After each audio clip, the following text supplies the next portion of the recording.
Iran की Israel पर मिसाइलों की बारिश, 200 से ज्यादा मिसाइल दाग दिए। तेल अवीव समेत पूरे इसराइल में सायरन गूंज उठे। मिसाइल गिरने से तबाही, एयरबेस के करीब आग भड़क उठी। इसराइल की मदद करने वाले ममालिक के मुफादात को भी निशाना बनाएंगे। ईरान का इंतबाह। ईरानी सदर मसूद पेज़ेश्कियान ने कहा कि इसराइल हमारे तनाज़ात में ना उलझे, वरना ऐसे ही जवाब देंगे। जंग नहीं चाहते, लेकिन खतरे का जवाब सख्ती से देंगे। ईरान ने इसराइल पर हमलों की वीडियो भी जारी कर दी।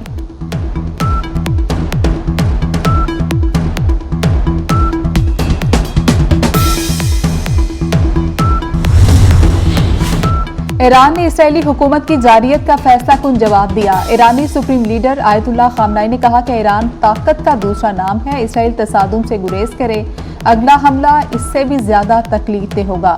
खामनाई महफूज मुकाम पर मुंतकिल। इस्माइल हनिया और हसन नसरुल्लाह की मौत का बदला ले लिया। ईरानी पासदाराने इनकलाब की ललकार। कहा कि इसराइल ने जवाबी कार्रवाई की तो फिर निशाना बनाएंगे। मजीद कहा कि इसराइल के 3 एयरबेसिस को निशाना बनाया। सबसे ज्यादा ताकतवर मिसाइल अभी इस्तेमाल नहीं किए। हमास का इसराइल पर हमले का खैर मकदम। इसराइल की दहशतगर्दाना कार्रवाइयां रोकने के लिए कार्रवाइयां जारी रखने का ऐलान।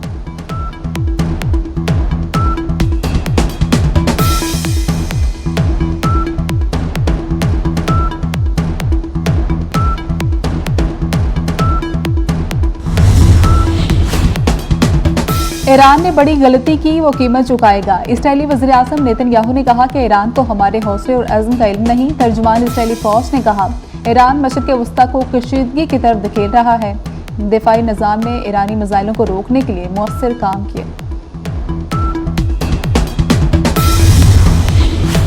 कोई गलती ना करे, अमेरिका इसराइल के साथ है। अमेरिकी सदर जो बाइडेन की इसराइल पर ईरानी हमले की मजम्मत। कहा कि तेहरान को हमले के नताइज भुगतना होंगे। अमेरिकी वज़ीर दिफा एंटनी ब्लिंकन का इसराइली वज़ीर दिफा को फोन। मौजूदा सूरत हाल पर बातचीत। एंटनी ने कहा कि ईरान का इसराइल पर हमला नाकाबिल कबूल है। सारी दुनिया को ईरान के हमले की मजम्मत करनी चाहिए। तर्जुमान अमेरिकी महकमा खारजा मैथ्यू मिलर ने कहा कि ईरान दहशतगर्द ग्रुपों को फंडिंग कर रहा है। हमारे मुफाद में जो होगा वो करेंगे।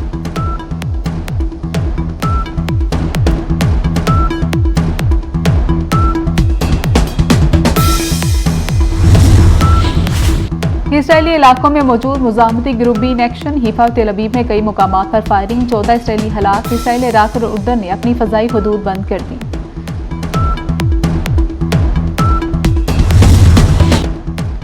ईरान का इसराइल पर हमला। PIA ने परवाजों को ईरानी फजाई हदूद के इस्तेमाल से रोक दिया। पाकिस्तान एयर ट्रैफिक कंट्रोलर को नई हिदायत जारी कर दी गई। ईरान, अफगानिस्तान और एतराफ से आने वाली तमाम परवाजों की सख्त निगरानी की हिदायत कर दी गई।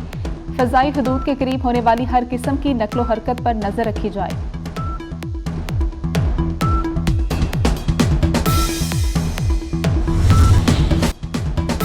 सूबों के साथ नई कौमी मालियाती मुआहदे पर दस्तखत हो गए। वज़ीर आला अली अमीन गंडापुर ने सबसे पहले ताउन किया। वज़ीर खजाना मोहम्मद औरंगजेब का निजी TV को इंटरव्यू।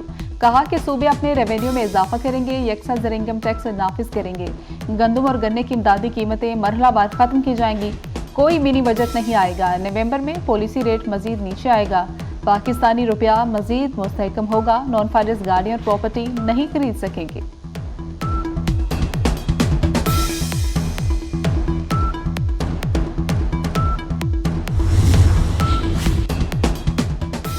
महंगाई को रिवर्स गियर। शरह 44 माह की कम तरीन सतह पर आ गई। सितंबर 2024 में महंगाई की शरह 6.9% रही। इदारा शुमारियात के मुताबिक जनवरी 2021 के बाद अब महंगाई बढ़ने की रफ्तार उस सतह पर आई है। माहाना बुनियाद पर खाने की अशिया, हाउसिंग और ट्रांसपोर्ट की कीमतों में कमी का रुझान रहा। खाम तेल की कीमतों में कमी और रुपए की कदर में इस्तेहकाम महंगाई में कमी की वजह करार।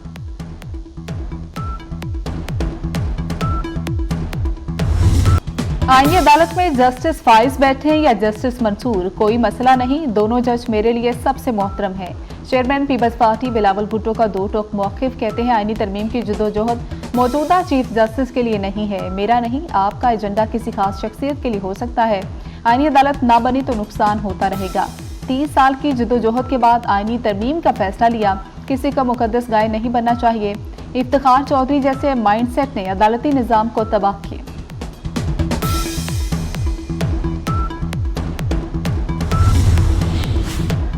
अदम एतमाद में वोट गिना ना जाए तो वज़ीर-ए-आज़म हटाया ही नहीं जा सकता। वोटिंग इसीलिए होती है कि वोट गिना जा सके। चीफ जस्टिस काजी फायज ईसा के आर्टिकल 63 है। नजरसानी केस में डिमार्क्स। पूछा क्या फैसले में मुनर्रिफ अरकान को डी सीट करने का भी लिखा गया। एडिशनल अटॉर्नी जनरल ने जवाब दिया कि तशरीह के फैसले में डी सीट का हुक्म नहीं है, फैसला है वोट कास्ट नहीं होगा। सदर सुप्रीम कोर्ट बार ने कहा कि ये फैसला दोबारा आइन लिखने जैसा है। पीटीआई की नजरसानी अपील की मुखालिफत, बेंच पर भी एतराज उठा दिया।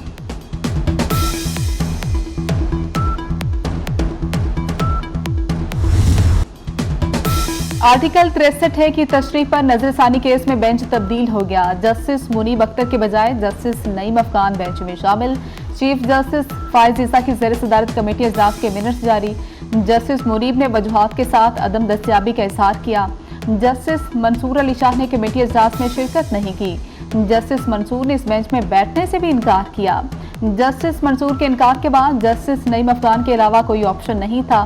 चीफ जस्टिस ने दौरान समाअत कहा कि सुप्रीम कोर्ट में अब कुछ भी बंद दरवाजों के पीछे नहीं होता।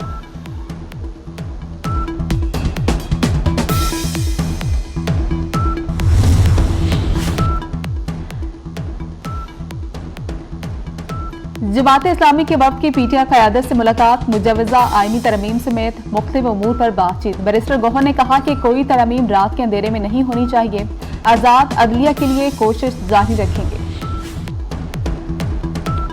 पार्लिमान अपना हक मनवाने के लिए क्यों कुछ नहीं करे, पीपल्स पार्टी की काफ लीग और एएनपी से मुलाकातें। शेरी रहमान ने कहा इत्तेहादियों को ऑन बोर्ड ले रहे हैं, आईनी अदालत में सूबों की नुमाइंदगी चाहते हैं, इत्तेफाक राय पैदा करने की कोशिश कर रहे हैं।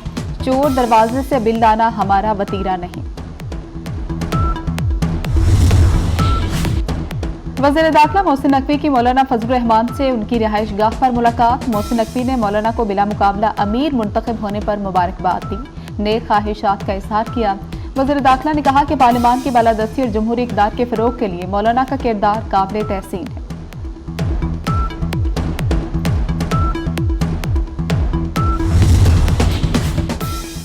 मारूफ इस्लामी स्कॉलर डॉक्टर जाकिर नाइक की मौलाना फजलुर रहमान से मुलाकात। मौलाना ने मुअज़्ज़िज़ मेहमानों को गुलदस्ता पेश किया, तोहफ़े दिए।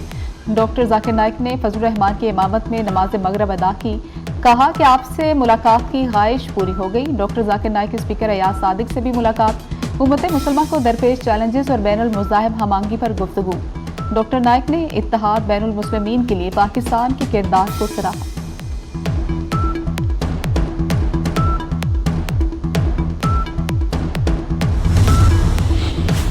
लाहौर में आलूदगी की शरह में इजाफा, शहर में एयर क्वालिटी इंडेक्स की मजमूई शरह 152 तक जा पहुंची। लाहौर दुनिया के आलूदा तरीन शहरों की फहरिस्त में तीसरे नंबर पर आ गया।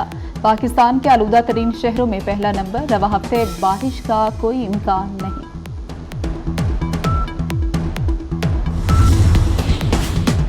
अमेरिका में समुद्री तूफान हेलन की तबाहकारियां जारी, हलाकतों की तादाद 128 होगी। तूफान से 6 अमरीकी रियासतों में तबाही के मनासिर। कैरोलिना में सैकड़ों सड़कें बंद हो गई, मुतासरीन को इमदाद की फराहमी में मुश्किलात। 20 लाख से ज्यादा लोग अब भी बिजली से महरूम।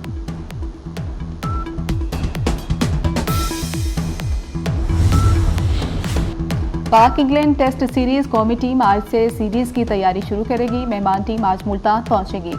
दोनों टीमों के दरमियान पहला टेस्ट 7 अक्टूबर से शुरू होगा। कराची में वर्ल्ड कल्चर फेस्टिवल की रानाइयां जारी। मेले के 5वें रोज तंजो मज़ा से भरपूर खेल, कराची का बिच्छू पेश किया गया। फेस्टिवल 30 अक्टूबर तक जारी रहेगा।